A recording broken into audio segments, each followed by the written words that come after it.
Good morning. Almost a year back, it was the 4th of November that the Prime Minister Trudeau took the oath of the office.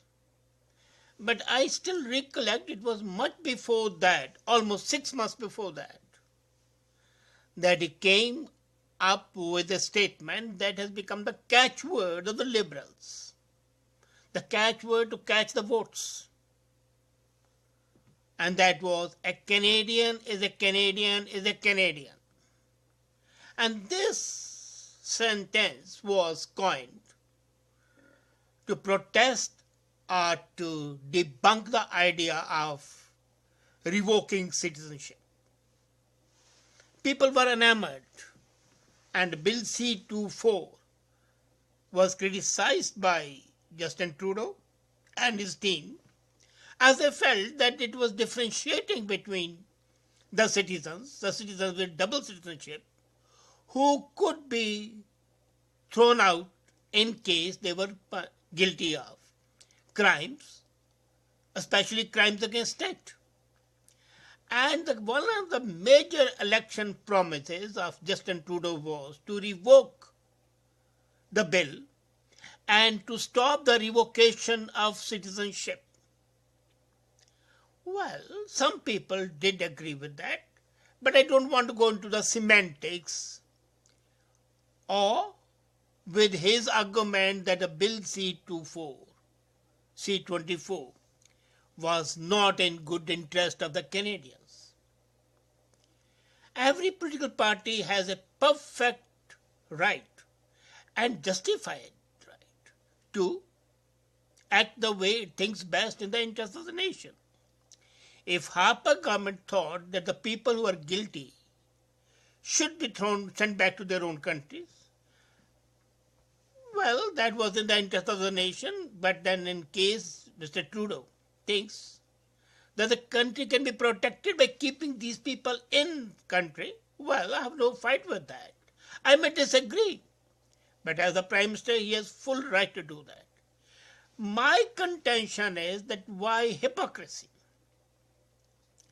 Would you believe that from the date he took oath till the end of September, the record of this Liberal government, in revoking citizenships is far outpaced all records year to year. It has revoked 184 citizenships in 11 months. And if I look at a record of 27 years, the number is not 184. It's just a bit less than 184. And that includes the end of October 2015, when Harper left and the Liberals came into being.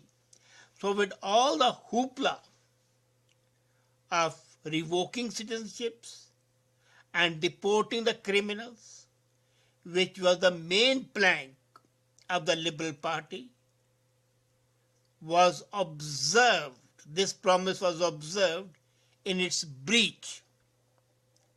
The government did not revoke citizenships during the time of Harper in as large a number as they have been done this year. As I was saying, that from 1988 to October 2015, the number was less than the number of people revoked and deported in 11 months. What a great thing. And within 1 month of his taking office, 56 people were deported.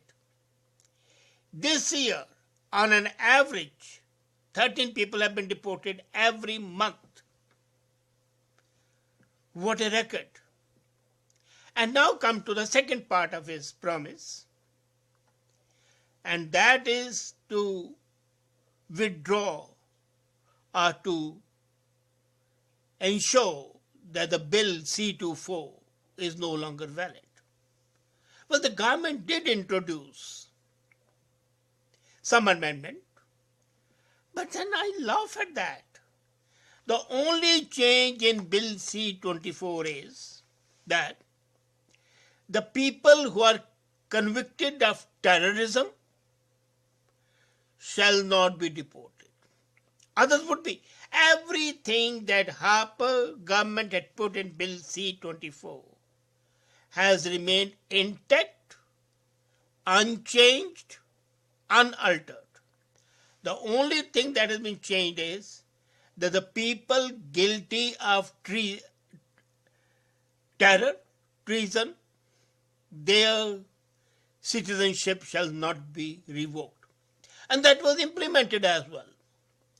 The guilty people in Toronto 18 plot had been ordered to be deported after the completion of their sentences. But the second part, deported after the completion of the sentences, has been rescinded, is no longer operative. Now, here I have some difference with Trudeau government. Why this special preferential treatment to the terrorists, to the convicted terrorists, not the alleged terrorists? Okay, if there's an allegation and it's not proved in a law, I don't believe them guilty. I'll believe them guilty when they're convicted by a court of law. I stand committed to the Western civilized manner that no man is guilty till he is proved to be so. Every man is innocent till he is proved to be so. And when I say man, I mean woman as well. So as long as there are charges of terror against them, they are not guilty. But once the courts, and not one court, but the original court, the Court of Appeal and the highest court, have convicted them, and then they do not subscribe to the value of the country, why should they not be deported? Especially since the deportation is applicable only to those people who have double citizenship, who already have a divided loyalty. This is something which has always escaped me, that you reward the people for double loyalty, and while all other cases you can revoke citizenship even if they have not double citizenship, but in case of terrorism you don't revoke citizenship. What a contradiction, and what an arrogant display of disregard for the country's interest. Now I come to the second part, the hypocrisy. They say that anybody who makes a false declaration would be deported. His or her citizenship should be revoked.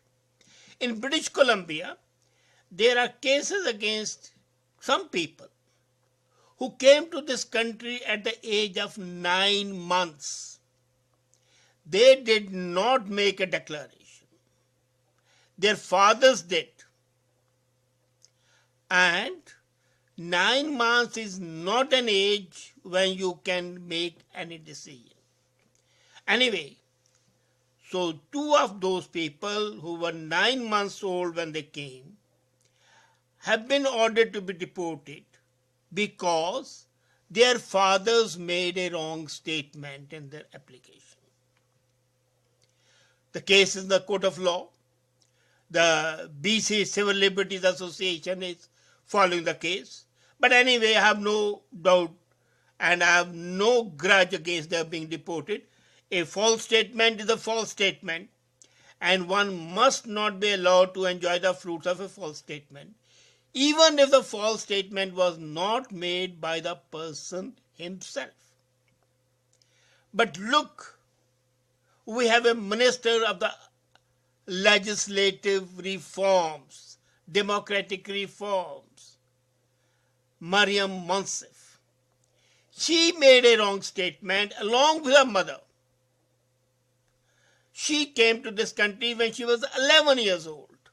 Now, 11 years is a perfect age for understanding the difference between right and wrong, between honesty and dishonesty, between the truth and the lie. And when her mother made a statement that they are refugees from Afghanistan, while in reality they are Iranians, and this was revealed, the girl knew that she was an Iranian, Maryam Munsif, and she never corrected that mistake, which she should have. Anyway, she is not being deported. She is still continuing to hold the position of the minister. Now, the plea being taken is that she was young. If she was young, were those kids of 9 months not young? Just pause to ponder. Is this not the height of hypocrisy?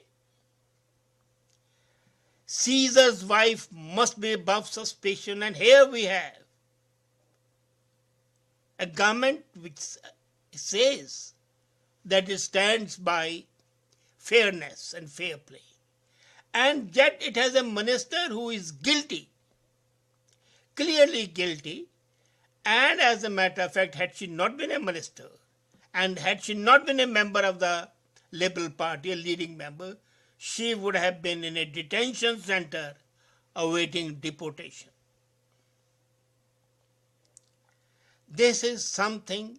And then, personal integrity. Maryam Munsif should have resigned of her own accord when, even before these facts came to light. But thanks to Globe, when the facts came to light, even then she has not done it. And the immigration minister is saying that they might now put a moratorium on the revocation. To protect one person, they will change the law. But they will not hesitate to deport 9 months old. What a tragedy. Tragedy of the failure of human integrity and honesty. What a shocking revelation that the so-called leader of sunny ways is spreading darkness. I fail to understand this travesty of justice. They say law is blind, but just balance it shows. Here, law may be blind, but it's definitely not just. Justice is the equality of every individual before the law. That concept has been vitiated, poisoned, and no amount of explanation can whitewash this action of Justin Trudeau's government. It is repulsive, it's revolting, it's disgusting. No country would ever permit or would ever have, I mean civilized countries, two sets of laws, one for the politicians and the other for the common people. Let the case go before a court of law, the way the case in other 184 cases have gone. And let the courts decide whether Maryam Munsif is guilty or not. In case 184 people have been thrown out for making a wrong statement, as a matter of fact, no court would ever give her credence that she is not guilty. Especially when, as I said, 9 months old can be held guilty for the offense of their parents. And here's an 11-year-old who is guilty as hell, and she's going off scot-free. So, is the commitment and the election campaign on this major issue, was it just to catch votes? And then the removal of the terror convicts from the deportation list. Was it a sane decision? I leave the judgment to you. Sorry. Sorry. I do not and I would not ever appreciate the leader of the country to be unfair, to be prejudiced, to indulge in favoritism, which in fact is nepotism, and be palpably dishonest. This is a clear case of dishonesty, pernicious anti-national action, and is unacceptable. Friends, I'm all for the government taking an action. They don't accept a law, change it. But then change it for everyone. And don't change it for the anti-national people. Your actions should match your words. The deeds must be in synchronization with the words, with the statements. You say that you would revoke deportation, and you better the record of 27 years in 11 months. Wow. What a great achievement. Shall I say hats off or turbans off to Justin Trudeau and his government? Or shall I say, with the Irish say, cry the peacock, cry my country, cry at your stupidity in electing people who are double-faced, who are duplicitous, and who are clearly not in consonance with the values that we cherish. They talk about cherishing it, but the difference between the preaching and the practice shows the reality. Let's hope even now it's not too late. I hope and trust this government shall deliver definitely the sunny days it promised, but not the way it's doing, by selectively giving them to some people, especially to terrorists, by deporting 9 months old for the fault of their father, and making an 11-year-old a minister for the same fault. What a justice! I can only say it is agonizing. It's painful. Would somebody put an end to this duplicity ever? That's my question.